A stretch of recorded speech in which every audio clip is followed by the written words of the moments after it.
Ya, Tadeo, ya puedes iniciar. Bien, muy buenas noches con todos.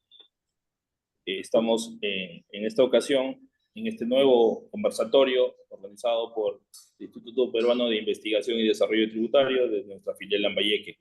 Agradecemos a los dos expositores, a Iván Ortega y Ana Castillo, quienes ya se encuentran con nosotros. Y vamos a iniciar con esta primera parte de la exposición, formalidades del IGB en cuanto al crédito fiscal, a cargo de Iván Ortega, quien es gerente de proyectos de transformación digital en la Administración Tributaria SUNAT, es experto en política fiscal tributaria, en fiscalidad internacional, en auditoría, en delito fiscal, en gestión de riesgos, en implementación de proyectos de transformación digital fiscal con inteligencia artificial.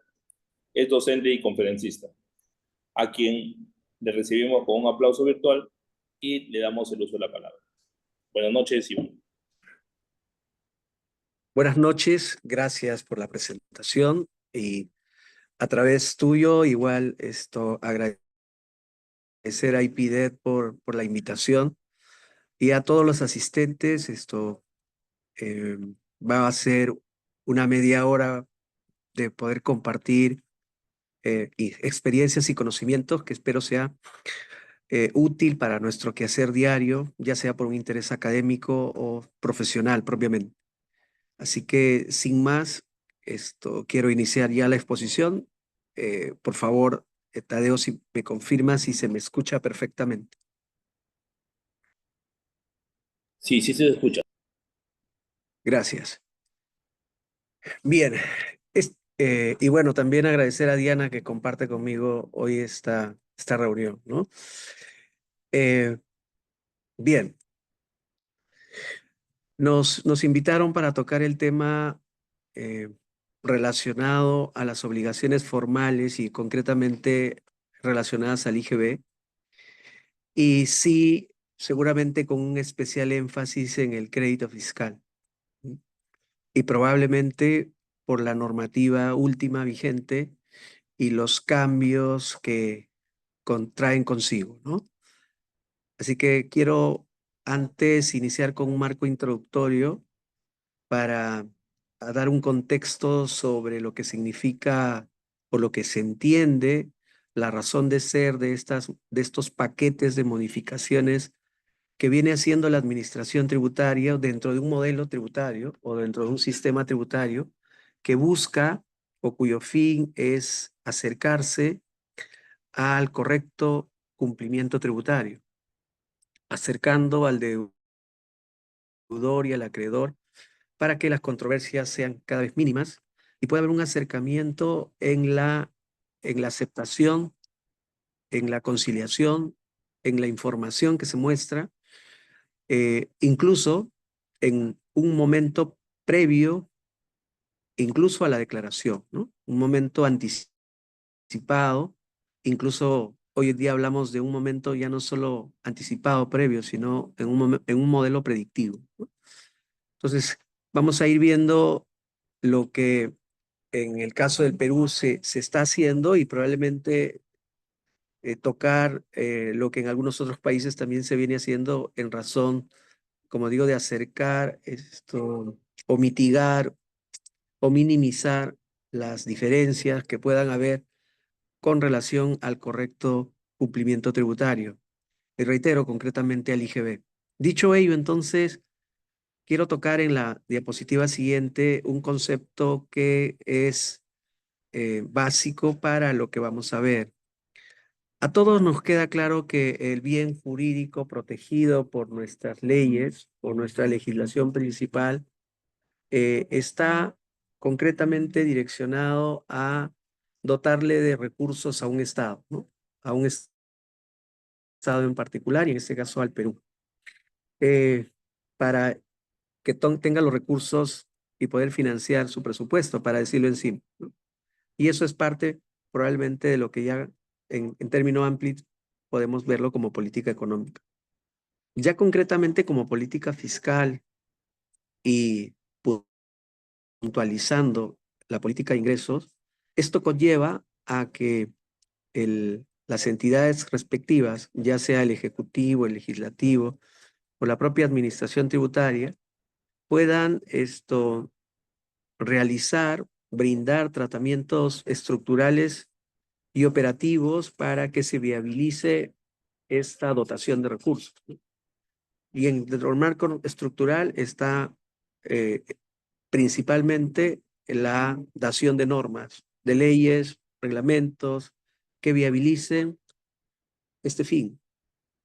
Y para ello requieren no solo que esto sea un tema literario, doctrinario, sino que se operativice.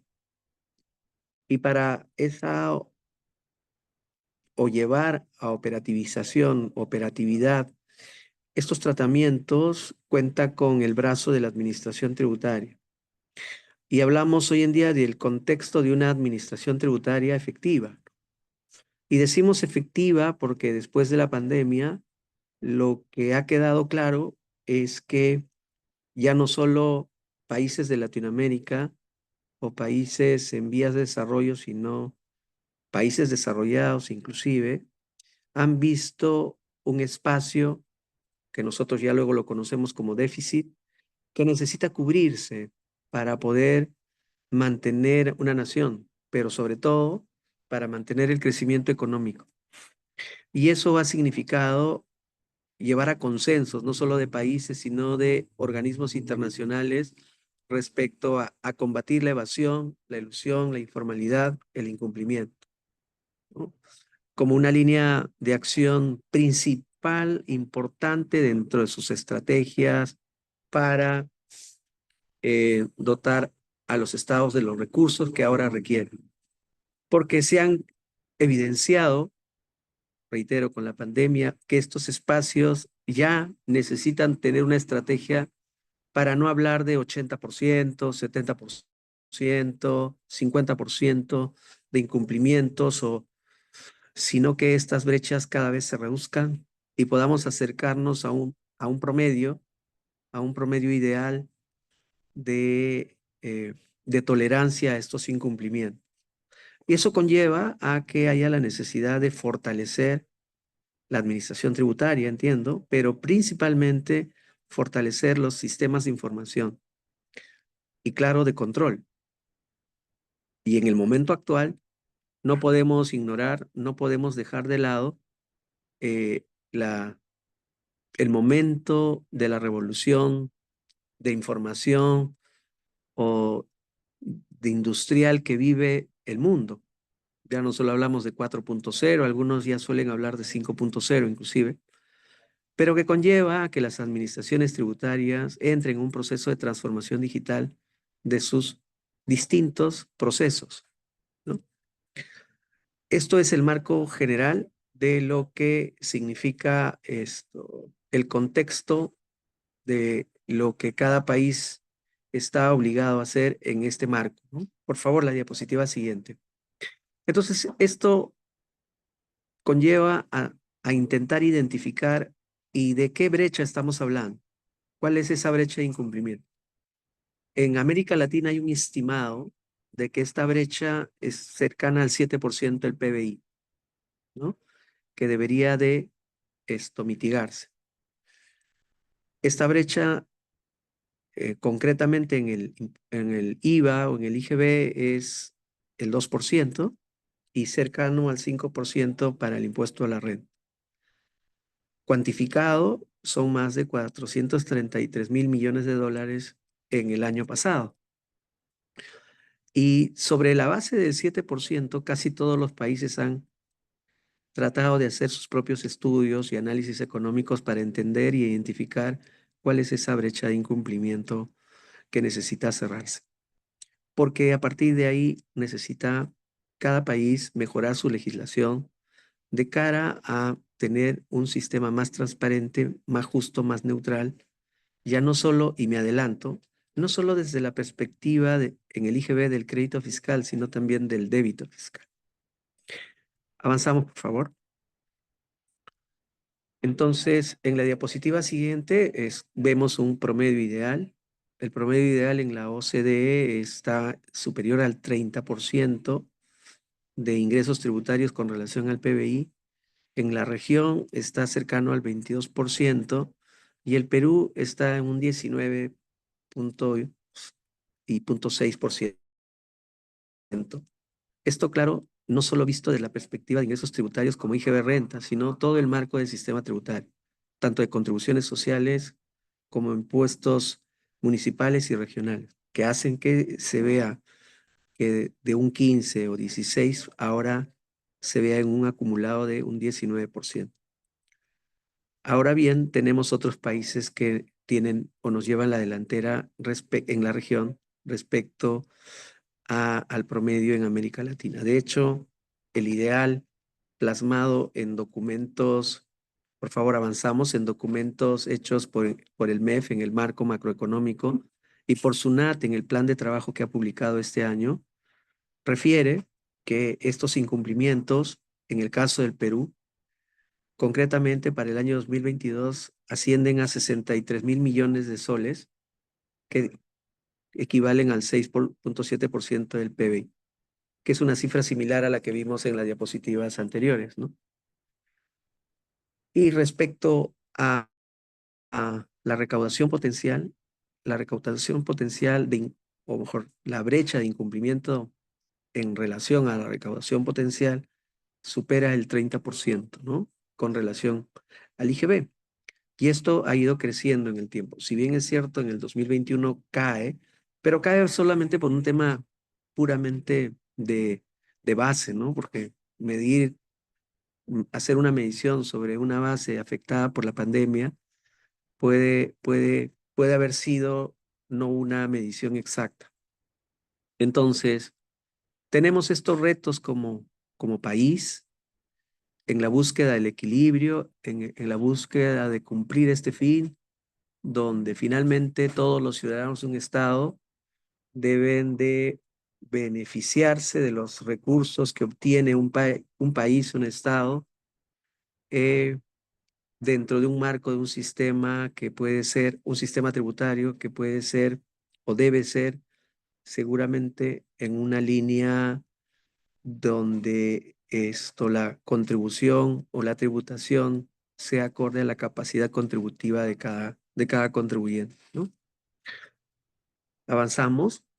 Eso conlleva a seguir segmentando, y es que en el IGB hay dos tipos de, vamos a decir, ineficiencias, ¿no? Una respecto al gasto tributario, que son todo el gorro de exoneraciones, deducciones, exenciones, beneficios, y otra propiamente en la ineficiencia del tributo per se. En el caso del Perú, esta ineficiencia bordea un 13% y la ineficiencia del gasto tributario, y en el caso de la ineficiencia en términos de recaudación del IGB propiamente, en un 18-19%. De ahí que muchos países concentran la mirada en ver qué tan efectivos son las políticas de gasto tributario, o deberían empezar en reducirse, eliminarse estas políticas que se dieron en años anteriores, ¿no? Quedando así entonces el espacio propiamente de la ineficiencia de la recaudación del impuesto, que está principalmente abordada por los conceptos que ya conocemos, ¿no? La evasión, la ilusión y la informalidad. Avanzamos. Quiero correr esto porque de pronto solo esta es una parte introductoria de lo que quiero que tengamos en contexto antes de ver los temas.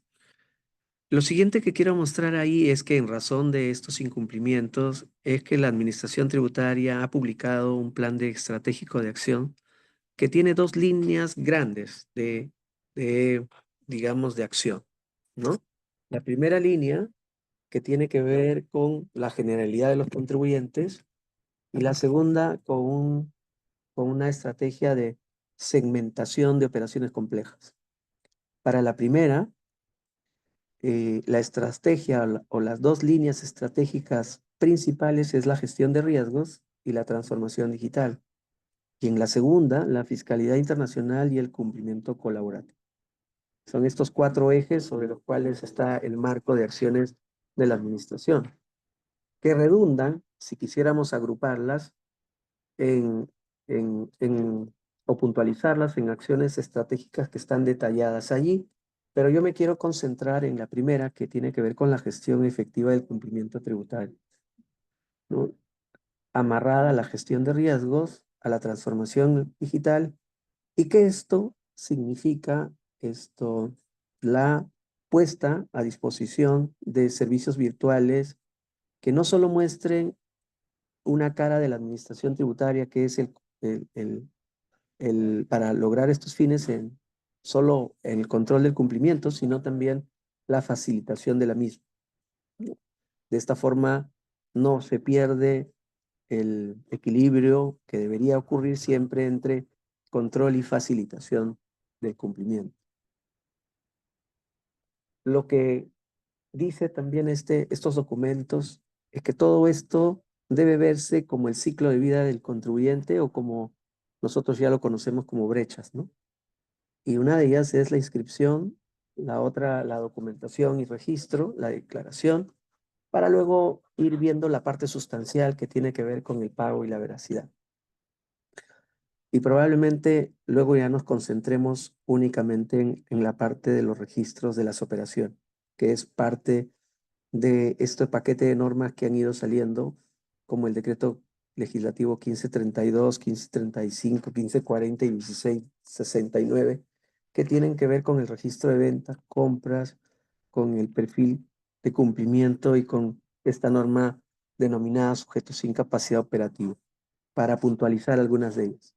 ¿Y qué busca la administración en el caso del IGB?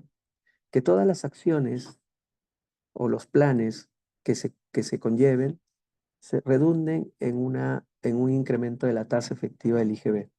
Y como dijimos en la primera presentación, esto no solo tiene que ver con temas operativos, sino con temas estructurales.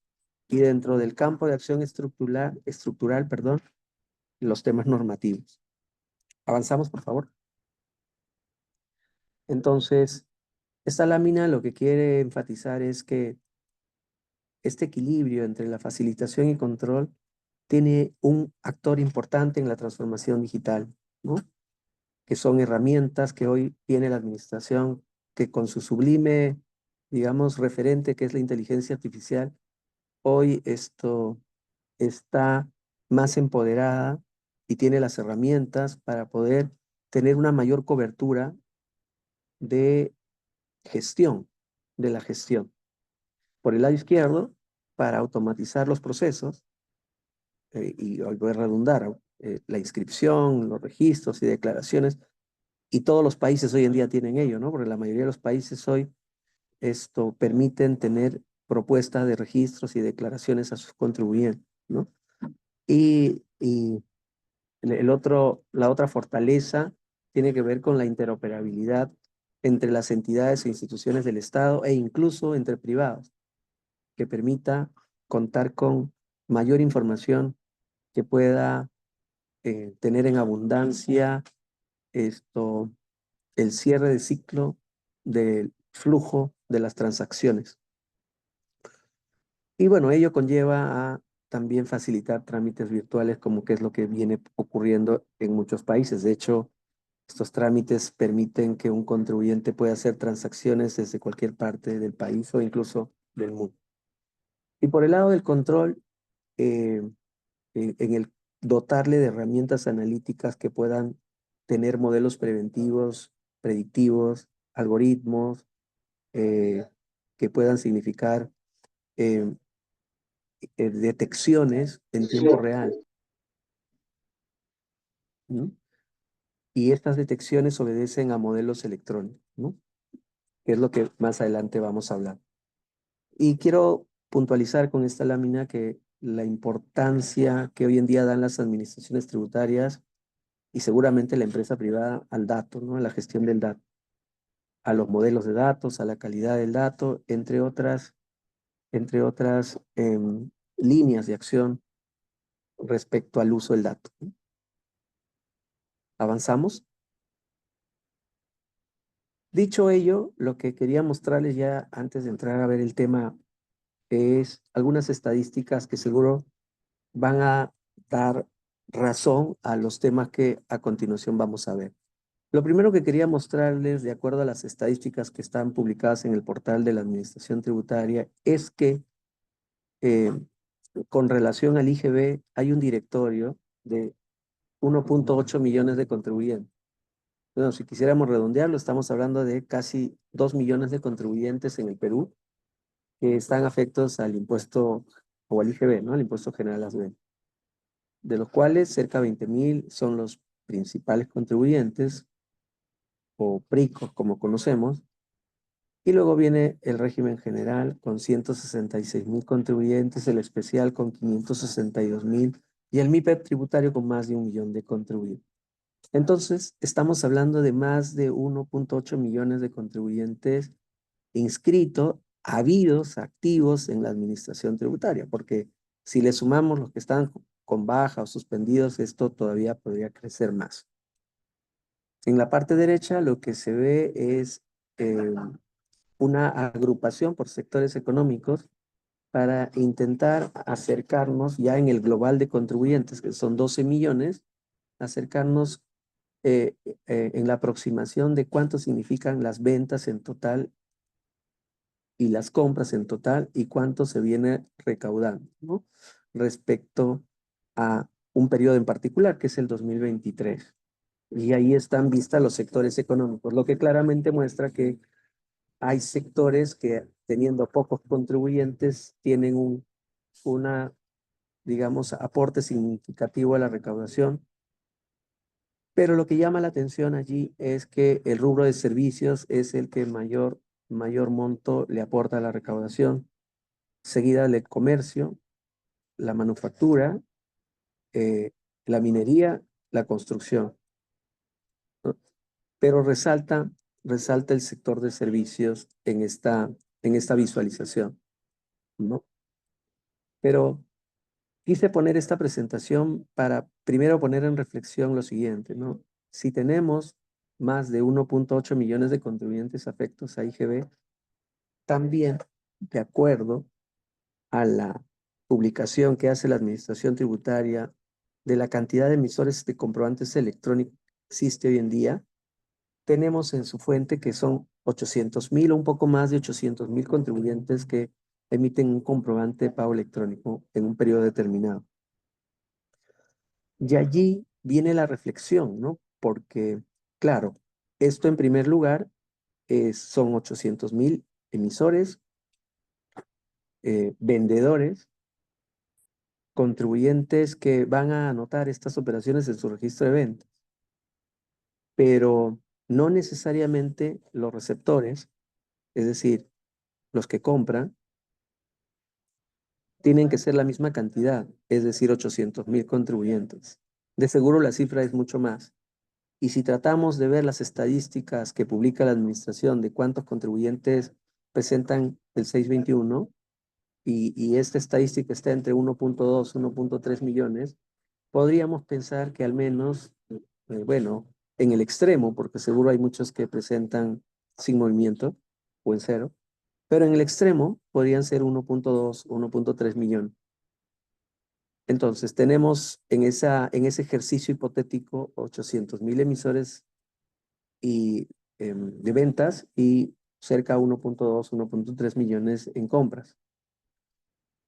Sin embargo, tenemos un directorio de 1.8 millones de contribuyentes. Ya de por sí eso le da a la administración tributaria la razón de ser en su trabajo diario para ir acortando estas brechas que a toda luz se muestran en esas cifras.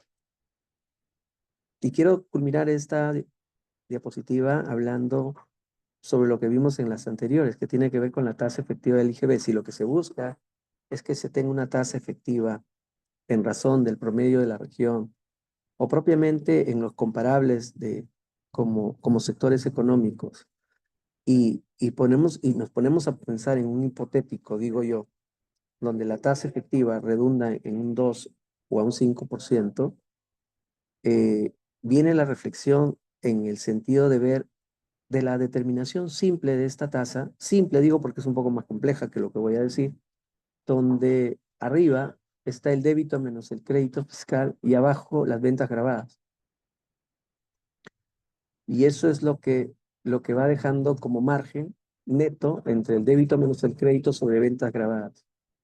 Y poniéndonos a pensar si un margen del 2%, por ejemplo, es un margen que solamente estamos hablando en términos de costos o del ciclo operativo del negocio, porque seguro habrá otros factores que influyen, que no se reflejan ahí, para realmente determinar si un contribuyente o un grupo de contribuyentes o grupos de un sector económico pueden sostenerse, ya no por el lado tributario, sino por el lado comercial, por el lado de su gestión, de su gerenciamiento, de su existencia, con márgenes en este rango de acción, que es el que los países en la región tienen identificados como promedios y que buscan encontrar tratamientos estructurales para mitigar esta situación. Entonces, cuando uno mira esta diapositiva, dice, seguro que aquí el Estado, con sus distintos poderes y la administración tributaria, tiene retos por hacer, desde el lado operativo, pero también desde el lado normativo, ¿no?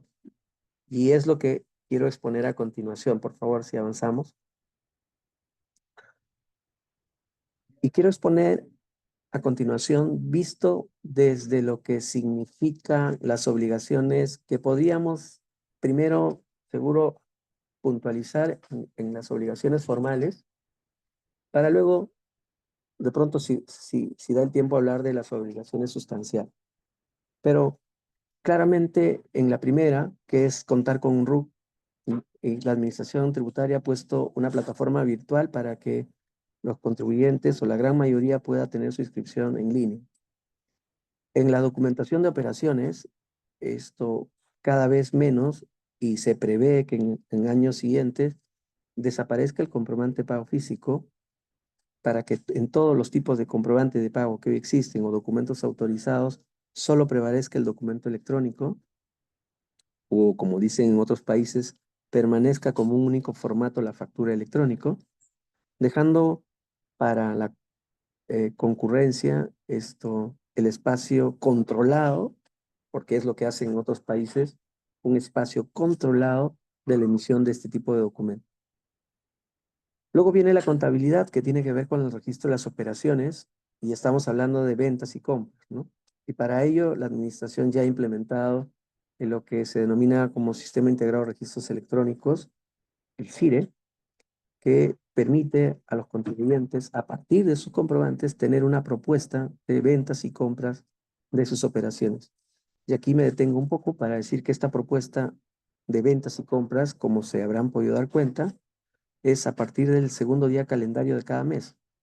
Pero si el proveedor del subsistema o el OCE o el sistema propio que hayan creado ustedes, o si la información vino por el portal, inclusive desde el primer día, entonces quiere decir que el contribuyente hoy en día tiene la muestra de sus ventas y compras cercano al tiempo real, cada día de un mes corriente, para que él pueda validar, hacer las conciliaciones que requieran y encontrar si es que hay emisiones de comprobantes irregulares que el área contable lo ha detectado, porque probablemente algún cajero de alguna filial, de alguna oficina, de alguna sucursal haya emitido de manera incorrecta, por ejemplo, como también del lado de las compras, para ir controlando la recepción de las compras, ¿no?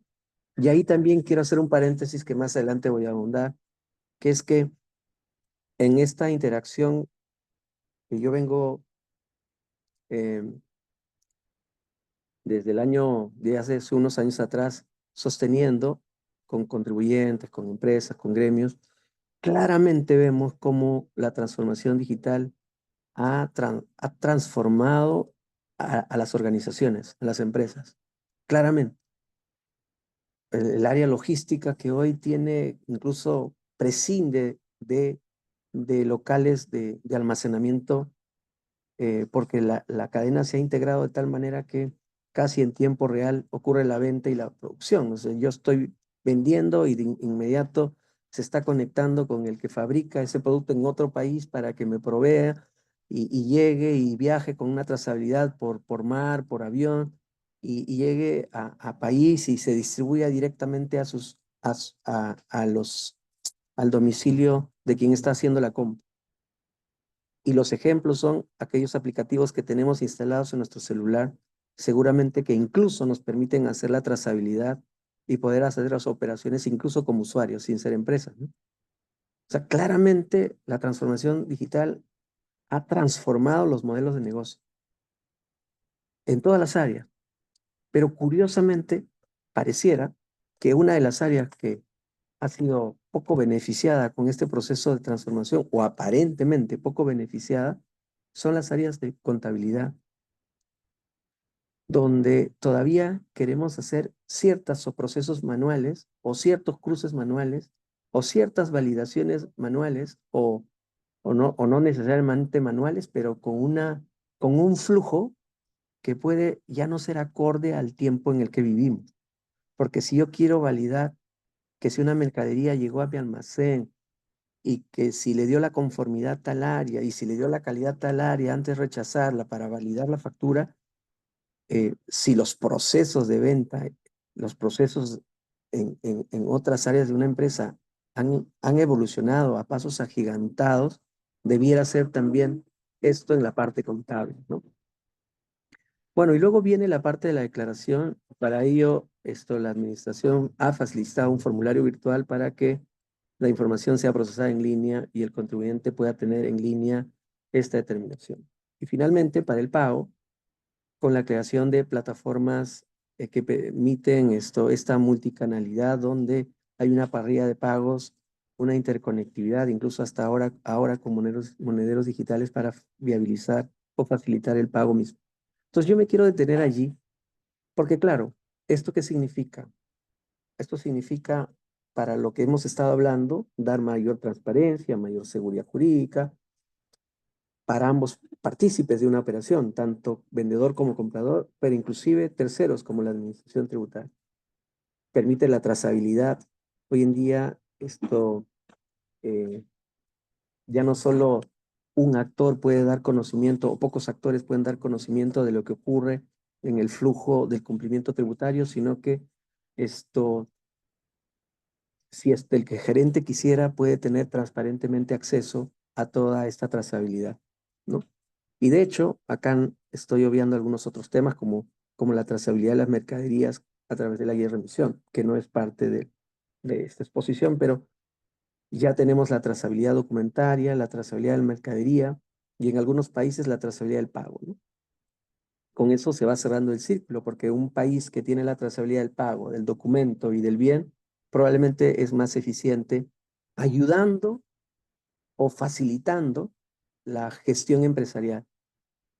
Porque lo que buscan las administraciones es finalmente darles propuestas, declaraciones, sombras, prellenadas, se llamen, o archivos personalizados, descargas personalizadas que ayude a los contribuyentes a tener la información en el momento oportuno para hacer la correcta determinación de sus obligaciones. Y allí, reitero, no solo estamos hablando del crédito, sino también estamos hablando del débito. Está claro que eso lo que busca es oportunidad, ahorro de costos, incorporar modelos predictivos y preventivos en este modelo, intentar evitar las sanciones o mitigar las mismas, facilitar el cumplimiento y, reitero, una gestión efectiva. Entonces, tengo esto puesto allí comparado con lo que les he mostrado en una diapositiva anterior. Tenemos una realidad y tenemos acciones efectuadas en función a esa realidad. Y estas acciones tienen dos ejes. En realidad tienen más, pero quiero abundar a dos. El eje normativo y el eje operativo. Y para lo que va de este conversatorio, seguro vamos a centrarnos un poco en el eje normativo, que como verán está sustentado en una realidad operativa, donde ya vimos en una diapositiva anterior que si hay 800.000 emisores y 1.8 millones de contribuyentes activos, eh, eh, hay un espacio seguro que las administraciones, como el caso del Perú, tienen que mejorar como tal, ¿no? Bueno, con ese contexto quiero entrar a revisar, por favor, en la diapositiva siguiente, a revisar concretamente eh, esta parte del ciclo de vida de la documentación, de las operaciones y de la contabilidad, es decir, el registro, la emisión y el registro, que es un poco el sustento de esta última norma que ha dado algunas modificaciones al crédito fiscal, ¿no? Por favor, si avanzamos a la siguiente diapositiva.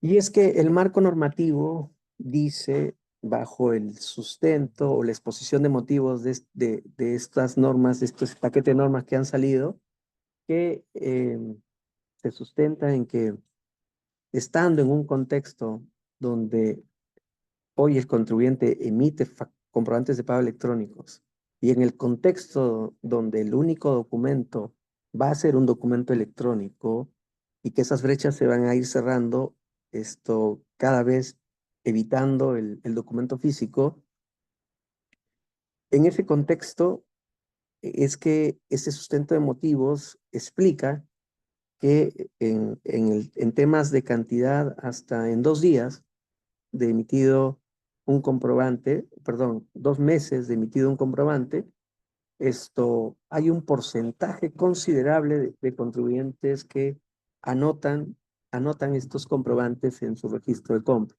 ¿no? Y si vemos esto en monto, incluso el porcentaje es mucho mayor. Estamos hablando de un 97, 98% versus una suma cercana al 90% en cantidad, ¿no? Este es el sustento por el cual esta norma explica o justifica que si los contribuyentes ya han ido adoptando este modelo en años anteriores, porque estas son cifras del año 2022, ¿no? Ya estamos al 2024. Y esta estadística seguramente ya es mayor, porque el registro de compras que estamos viendo ahorita en materia de esta exposición de motivas es el registro de compras con relación al PLE, ¿no?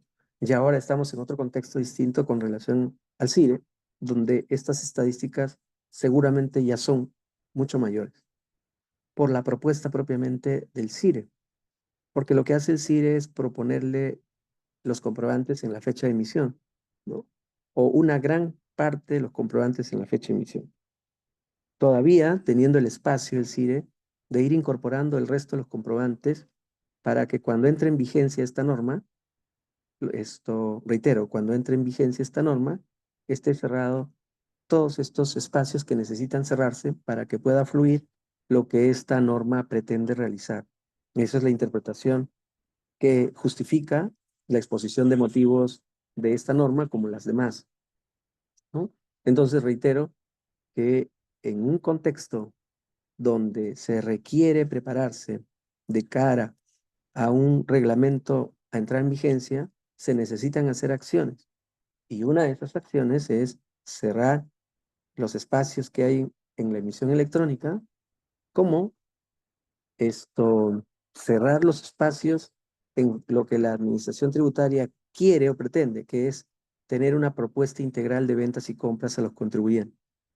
Porque esta es la única manera para que funcione lo que también dice esta norma, que si el contribuyente en el plazo de atraso permitido no generara los registros, la administración tributaria tenga la posibilidad de generarlos de oficio, ¿no? Estos registros. Entonces, estamos en un contexto donde un contribuyente que tiene operaciones de ventas y compras, o solo ventas, la combinación que quiera, y que ahora tiene propuestas de esa información, no al mes siguiente, la tiene desde el momento en que emite, normativamente desde el día 2 calendario. Pero reitero, si fuera por el portal, la podía tener incluso desde el día 1.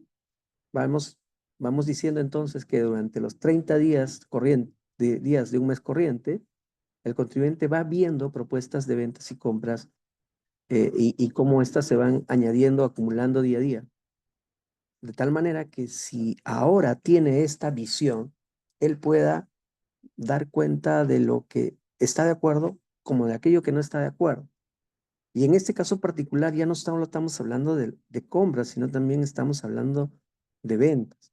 Porque el interés de la administración tributaria en la búsqueda de esa justicia tributaria, en esa equidad, en esa neutralidad, es que se transparenten ambos lados importantes del IGB, que es el débito y el crédito, además de los saldos y créditos que vienen arrastrándose, o por los sistemas de pago adelantado, como el caso de las detracciones, ¿no? Entonces, si este es el fin de la administración, de proporcionar una propuesta de ventas, compras al contribuyente, y se lo proporciona en el mes que estas ocurren, y se la proporcionan desde el día 2 de cada mes, le está dotando a los contribuyentes de una gran herramienta que le permite validar las operaciones que están siendo propuestas por la administración tributaria. Pero esta norma también refiere a que si el contribuyente, al momento de generar su registro, o la administración tributaria, si las hubiera generado de oficio, y encontrara que en un momento posterior hubiera algunas operaciones que necesitan complementarse o que necesitan rectificarse o reemplazarse, puedan hacerse bajo el concepto de ajustes posteriores. El tiempo y el plazo, de como está escrito en la ley, va a ser reglamentado, ¿no? Seguro, ahí iremos dando cuenta en qué momento y hasta qué momento se va a permitir ello. Aunque algunos que son más estrictos en la interpretación de esta norma, interpretan de que este espacio de añadir información posterior a la generación debiera ser tomando en cuenta los plazos que ha puesto esta ley. Es decir, cuando es un comprobante de pago electrónico, únicamente en el mes de emisión. Por eso permite, estoy rectificándolas, si la presentó en el día 10 del mes siguiente, la pueda, vía un ajuste posterior, modificar el día 11, el día 13, durante esos días del mes. Con ello, entonces, lo que algunos suelen interpretar de este decreto es que ese ajuste posterior debería ocurrir cuando es un comprobante pago en el mes de emisión, cuando es un comprobante pago físico hasta en 2 meses y cuando es un comprobante sujeto a detracción hasta 3 meses, ¿no? Entonces, cerrando lo que dice la norma, estamos viendo que el espacio que tiene el contribuyente para poder consignar un comprobante que no se consignó en el momento que generó él o la SUNAT de oficio, se pueda añadir, ¿sí? Se pueda complementar. Avanzamos, por favor. Entonces, ya por el tiempo quiero cerrar unos conceptos, ¿no? Y entonces, ¿qué se busca o qué se entiende de estas normas dadas en su conjunto? Lo primero que quiero resaltar aquí es que la administración lo que busca es transparentar el débito y el crédito y darle al contribuyente el espacio para que no se vea cortado ni el débito ni el crédito. Por eso le propone ambas cosas, ¿no? Lo que busca la administración con estas normas no cortar ni uno ni otro. Por eso le propone la información. Y le propone, como digo, desde el segundo día calendario de cada mes. Y también le permite, por algunas situaciones inherentes a la administración, al contribuyente, poder incorporar comprobantes vía ajustes posteriores.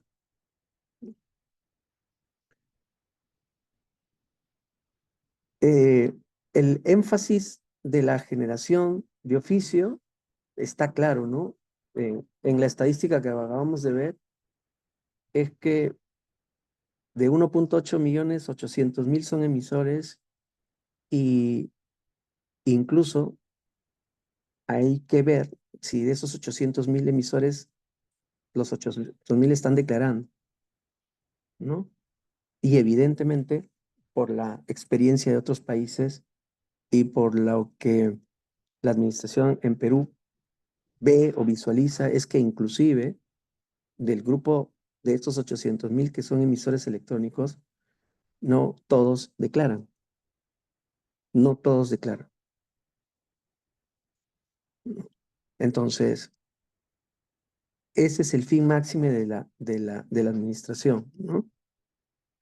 Por otro lado, el espacio que da la administración tributaria al contribuyente en la generación o en el ajuste posterior para que el destino de las operaciones puedan ser calificadas, ¿no? Ya sea por operaciones mixtas o destinadas a operaciones grabadas, que es lo que tienen la complejidad de algunos contribuyentes.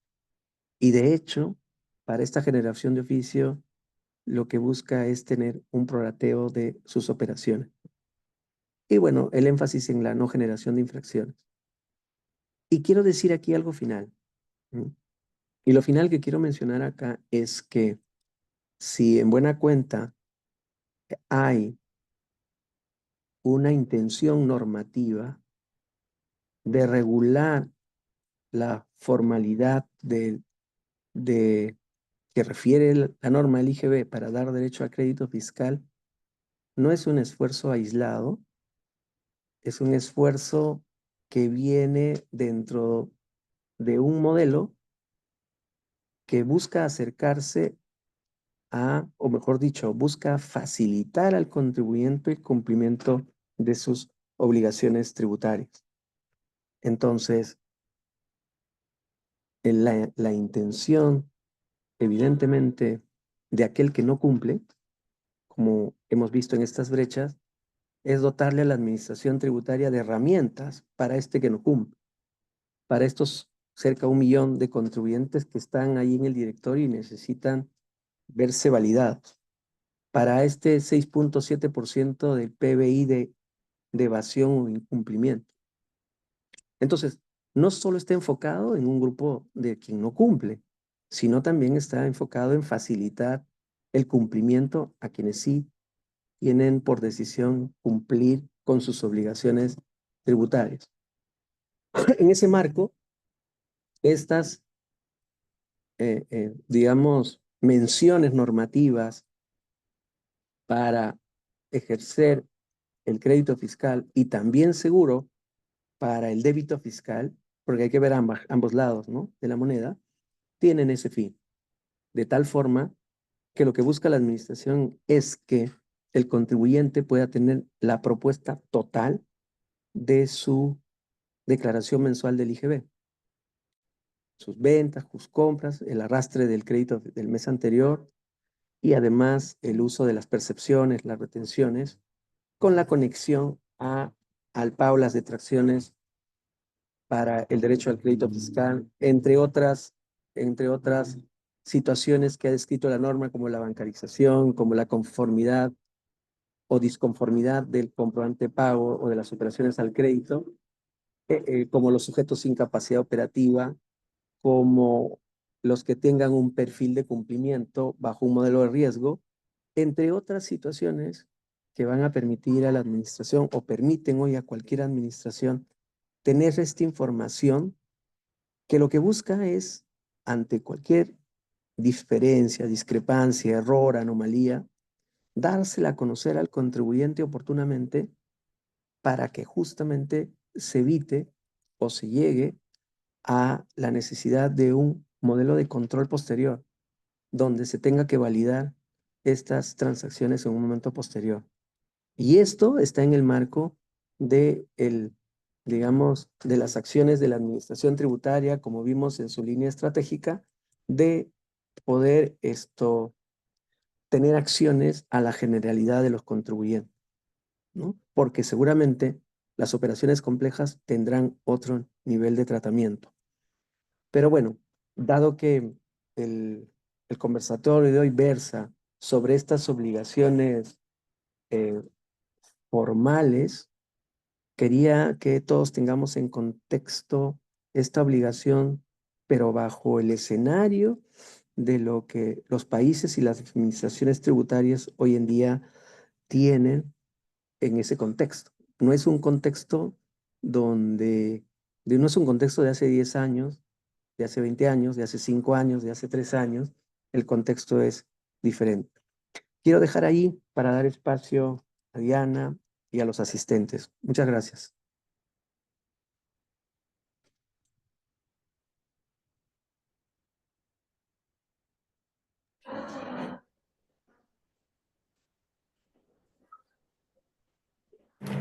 Bien, muy buenas noches.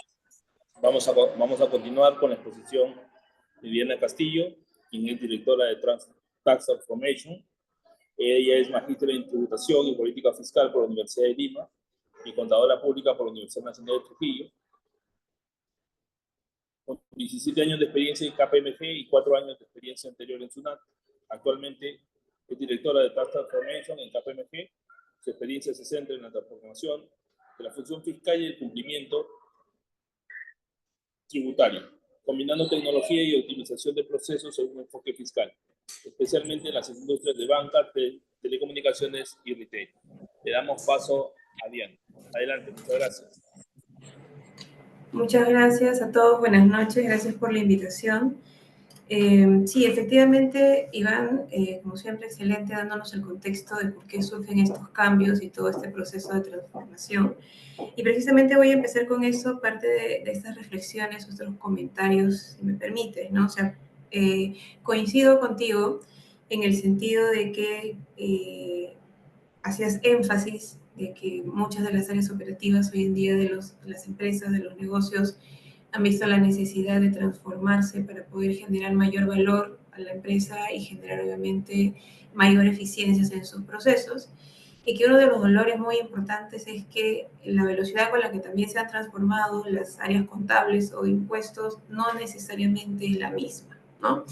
Entonces yo voy a compartir algunas opiniones, algunos comentarios desde ese otro lado, ¿no? Desde la óptica del contribuyente, ¿no? Y qué está pasando hoy en día justamente con todos estos cambios normativos que se están dando y que, como muy bien lo ha explicado Iván, él enfatizó mucho la importancia de que la modernización y la digitalización de los procesos tributarios es clave para mejorar la eficiencia y reducir errores, no solo desde el lado o desde el foco de la administración tributaria, porque nos queda bastante claro de que existe todavía una brecha de incumplimiento y también de ineficiencia, y que es justamente lo que SUNAT está haciendo a través de toda esta modernización y de transformación, es poder cerrar esa brecha, sino que incluso eso desde la mirada también ya de los contribuyentes,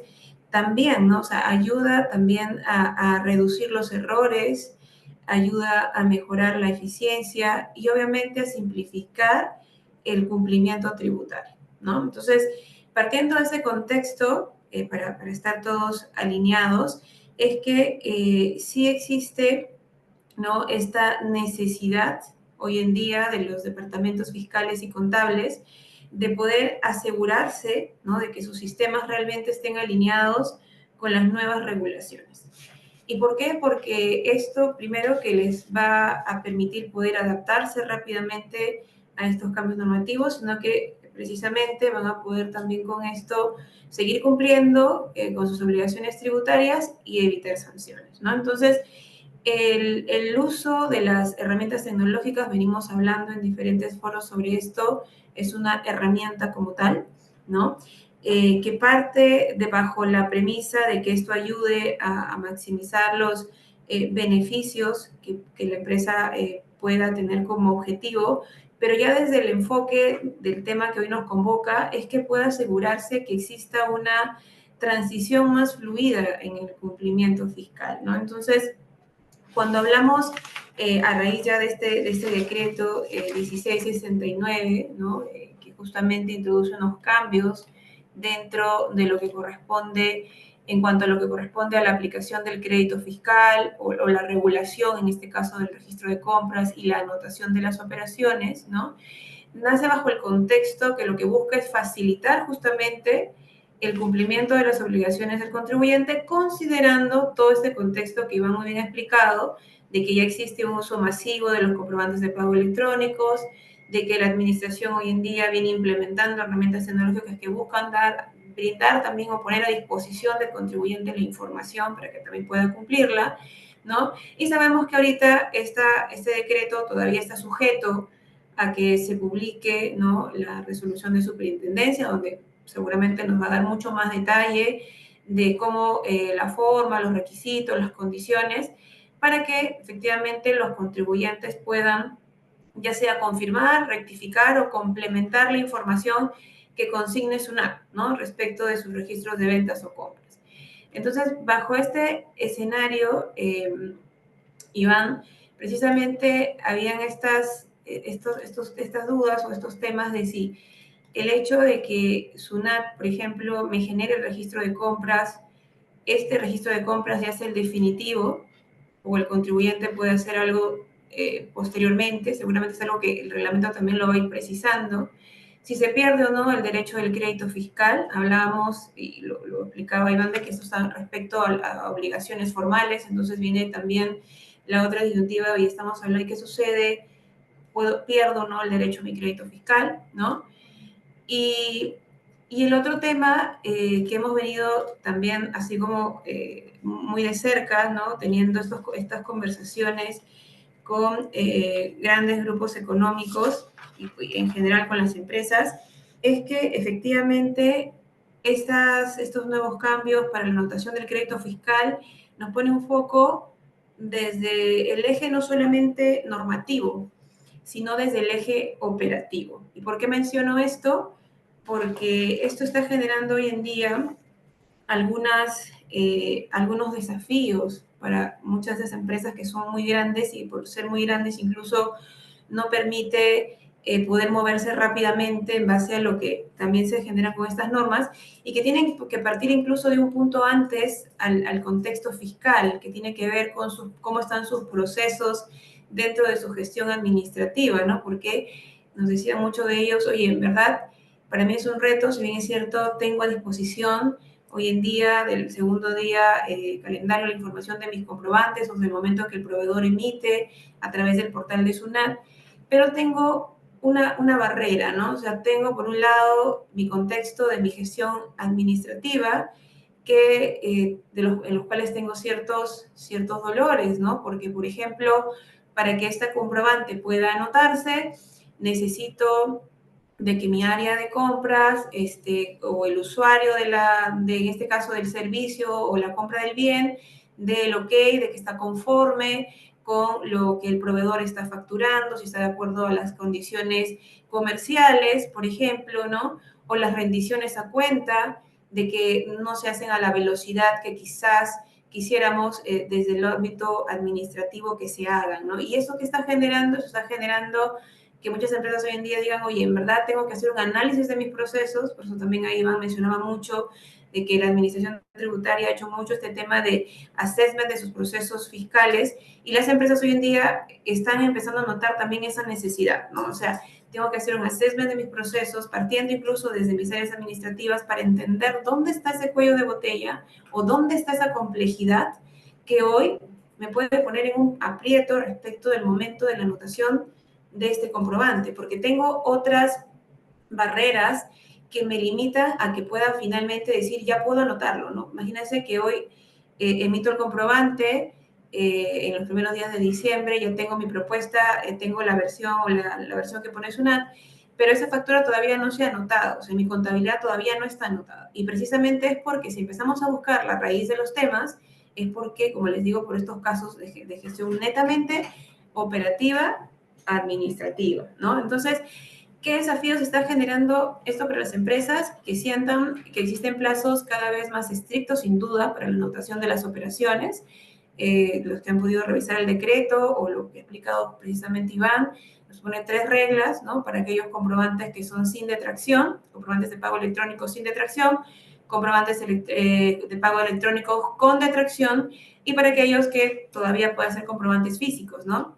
Antes teníamos por regla general que podíamos tener hasta 12 meses quizá para su anotación, y ahora ya sabemos que el tiempo se ha cortado, en el caso de los que son sin detracción, dentro del mismo mes, para los que son con detracción hasta 3 meses, y los que son comprobantes físicos, bueno, tiene hasta 2 meses para poder cumplir con este plazo de la anotación. Entonces, ¿qué está generando esto? Que sientan que tienen plazos estrictos para la anotación de operaciones, que tengan menor tiempo para esta validación administrativa, les puse ahí algunos ejemplos, que tengan menor tiempo quizá para realizar una correcta validación del cumplimiento tributario, pero allí un poco con esto que puede ir balanceándose en función de que así como la administración tributaria pone a disposición la información y va a seguir cerrando las brechas, como muy bien lo mencionó Iván, las empresas también tienen hoy en día esa necesidad, ¿no?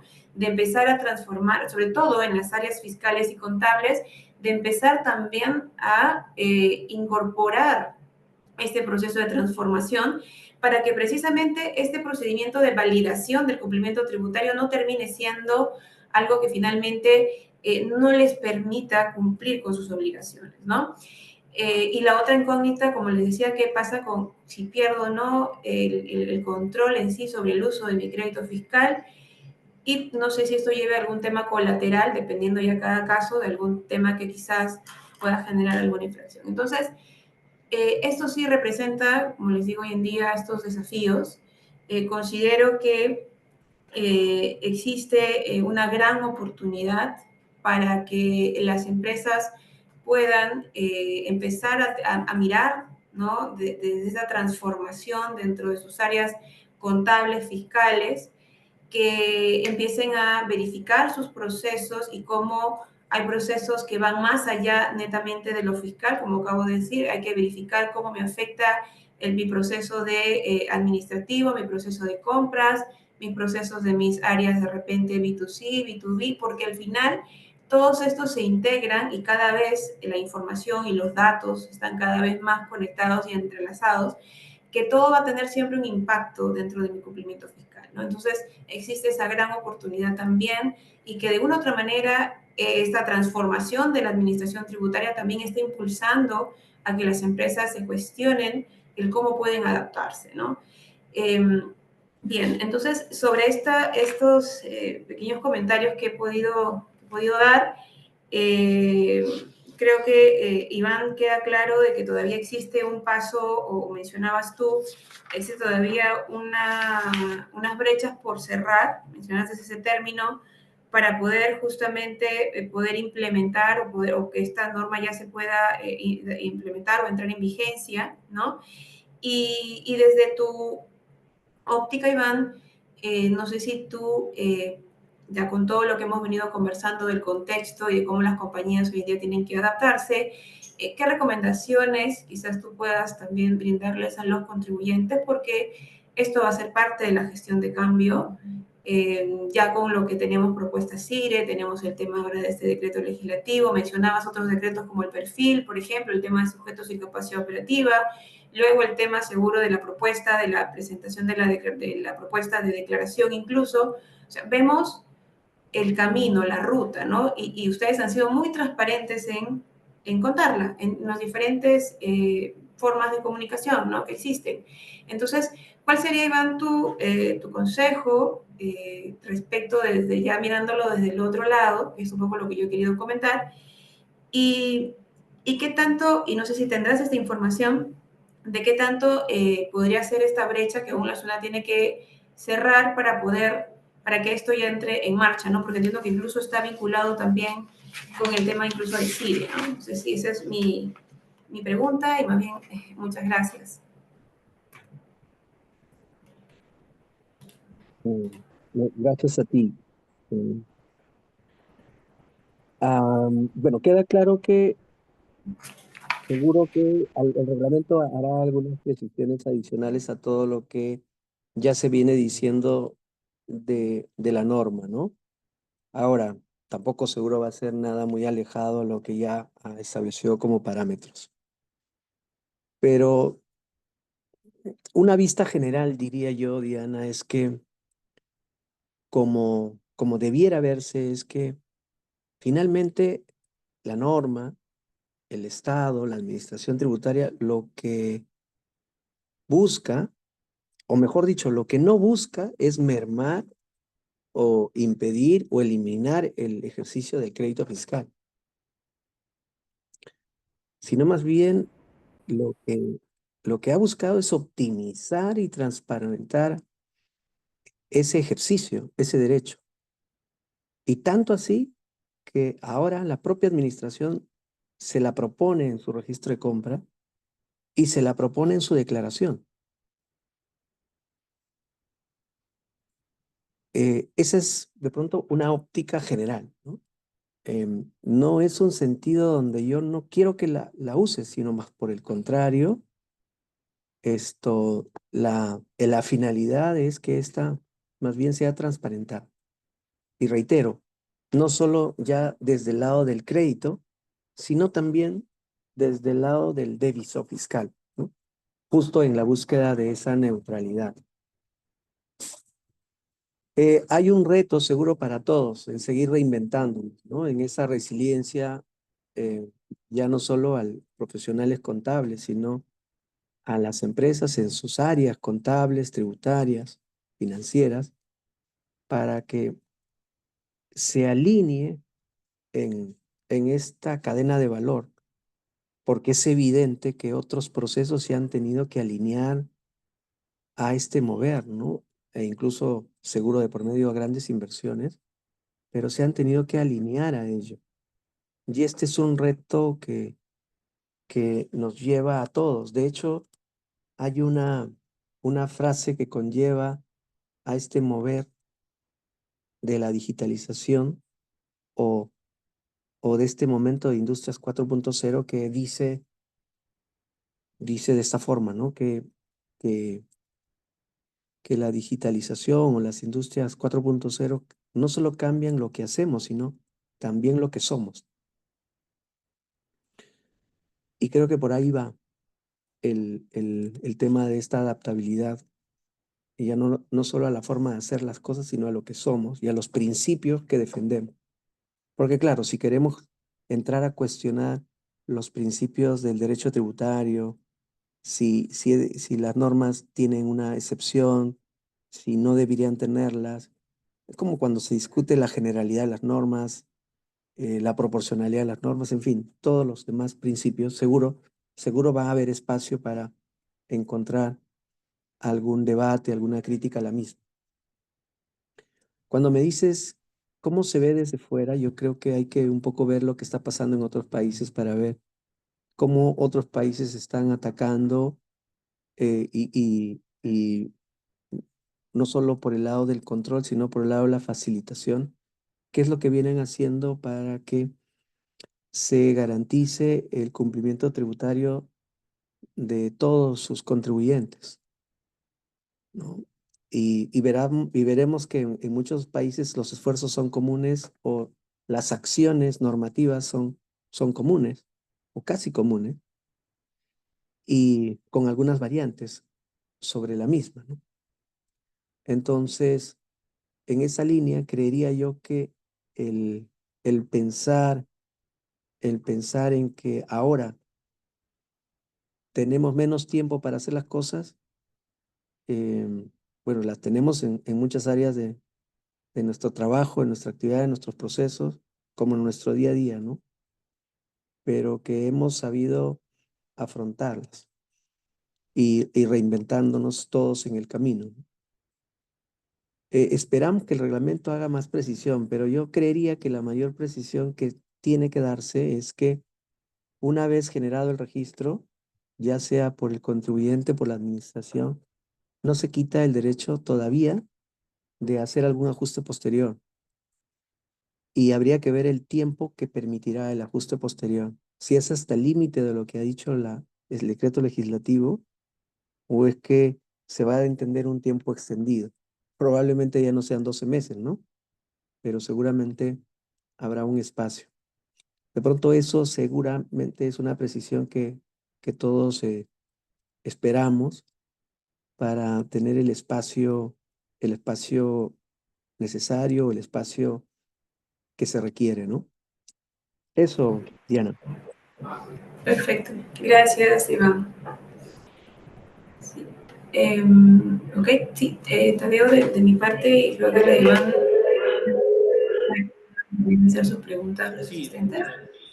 de nuestra parte vamos a dar paso a algunas preguntas.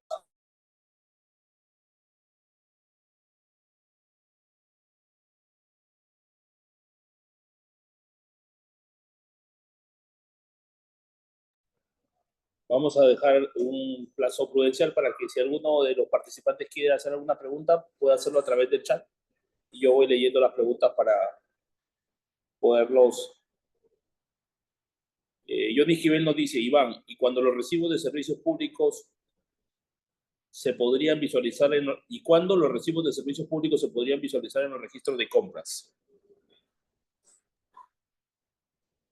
Allí hay varias propuestas, incluso propuestas un poco más, no sé si drásticas, como proyectos de ley en el Congreso, pero lo que se busca es que el momento del nacimiento de la obligación para las Disculpe, Iván, ¿me empresas. escuchaste la pregunta? Sí, te escuché. ¿Me escuchas? Hola. Hola, ¿se me escucha? Sí, ¿se te escucha? Sí, adelante, adelante. Bueno, te decía que hay muchos esfuerzos normativos porque lo que se busca es alinear los ítems, los conceptos que vienen en servicios públicos, porque muchos de los conceptos que vienen ahí hoy en día vienen bajo reglas diferentes, ¿no? Reglas de uso del crédito, o del momento del uso, ya sea por la emisión, o por la fecha de cancelación de pago, o por la fecha de vencimiento. Entonces ahí hay esfuerzos que lo que buscan es esto, reglamentar esa circunstancia para que los ítems que están propuestos en el comprobante no tengan esa discrepancia cuando la administración tributaria quiera proponerlo, ¿no? De hecho, he escuchado en algunas empresas de servicios públicos que para ellos es bien práctico a veces la decisión, ¿no? Decir, bueno, propónmenla toda bajo el principio de la emisión, es decir, bajo el factor de emisión. Pero bueno, como esto es normativo y hay que tener cuidado, el conflicto luego en un futuro control posterior, sí es claro tener estas reglas para proponer. Y lo segundo, Johnny, tiene que ver con cómo, cómo se adaptan estos comprobantes para que permita identificar al real beneficiario para el caso de la compra, porque sabemos que hay muchos que son beneficiarios, pero por alquiler. Entonces, no es necesariamente el titular de un recibo el contribuyente. Creo que esos dos temas en puntuales deben de cerrarse para que puedan tenerse completado la propuesta. Gracias. Bien. La siguiente pregunta dice, buenas noches. Finalmente, ¿qué corresponderá al contribuyente? ¿Utilizar la propuesta o incluir el propio registro de compras electrónico? ¿Por qué solo la complejidad con compras? Eh, em, Quiero entender complejidad en la medida que las operaciones sean complejas de cada contribuyente, ¿no? Porque si el Perú es en su gran mayoría MIPE, micro y pequeña empresa, sus operaciones son no tan complejas, se reducen a comprar y vender, ¿no? Sin embargo, hay otras empresas que producen, fabrican y tienen una complejidad porque tienen establecimientos en zonas de tratamiento diferenciado o tasas diferenciadas, entre otras situaciones que seguro esto conllevan a que en el registro de compras haya ello. Sin embargo, quiero comentar, aprovechando este espacio, lo que están haciendo en otros países. En otros países lo que están haciendo es dotar al comprobante de pago electrónico de todos los elementos para que a partir de ese comprobante se proponga compras con todas las complejidades que tiene.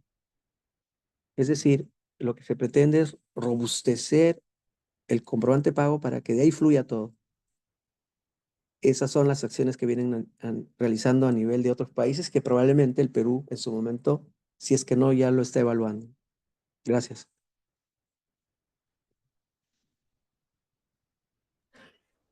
Muchas gracias, Iván. Hay una pregunta más. Dice, como asistente de estudio contable, ¿cómo saber si hay evasión de impuestos por los clientes en estos casos? Se te entrecortó, si puedes repetir, por favor.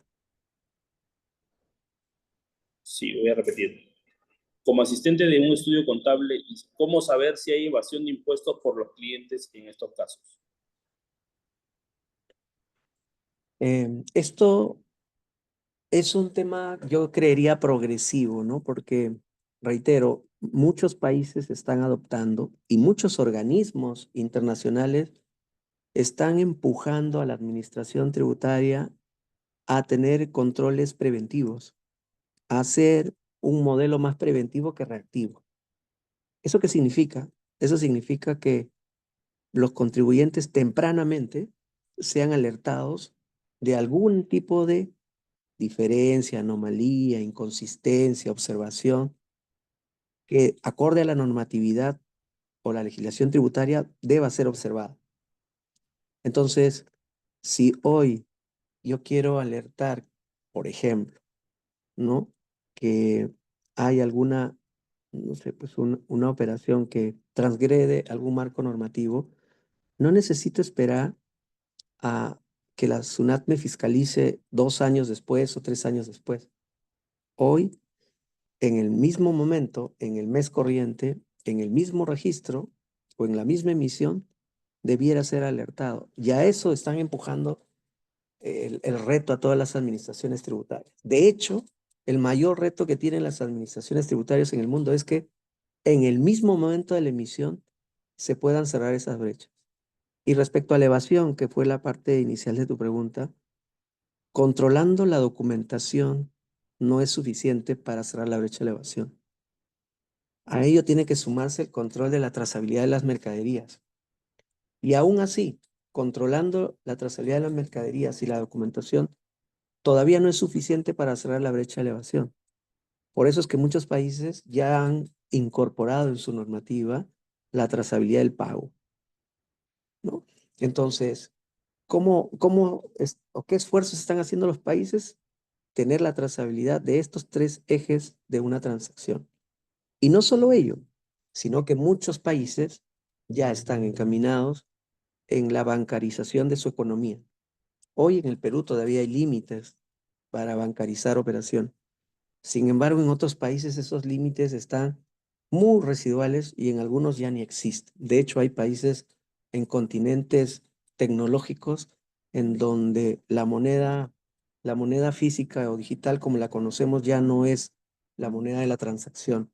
Entonces, estos esfuerzos, aunado a la interoperabilidad, y ya no solo interna en un país, sino fuera del país, porque hoy en día las administraciones tributarias intercambian información bajo un estándar, porque, por ejemplo, si la factura electrónica es en un estándar, en una misma estructura común en todos los países, es mucho más fácil el intercambio de información. Eso para citar algunas ideas. Gracias. Perfecto, muchísimas gracias. Creo que hemos logrado el objetivo el día de hoy de este importante conversatorio, de establecer líneas claras sobre lo que se viene con respecto a esta modificación del IGB tan importante. Agradecemos a Iván por los lineamientos, estas consideraciones que nos ha hecho llegar, al igual que Diana, que nos ha aterrizado un poco la idea con su punto de vista. Agradecemos a todos y cada uno de los participantes y esperamos tenerlos de vuelta en nuestro conversatorio que ya les estaremos anunciando próximamente, que se desarrollará en el mes de diciembre. Muchísimas gracias a todos. Desde el Instituto Peruano de Investigación y Desarrollo Tributario seguiremos afianzando estos temas tributarios que a todos nos interesan. Muchísimas gracias. Buenas noches. Muchas gracias, buenas noches. Buenas noches, gracias. Gracias a todos. Buenas noches. Muchas gracias. Buenas noches.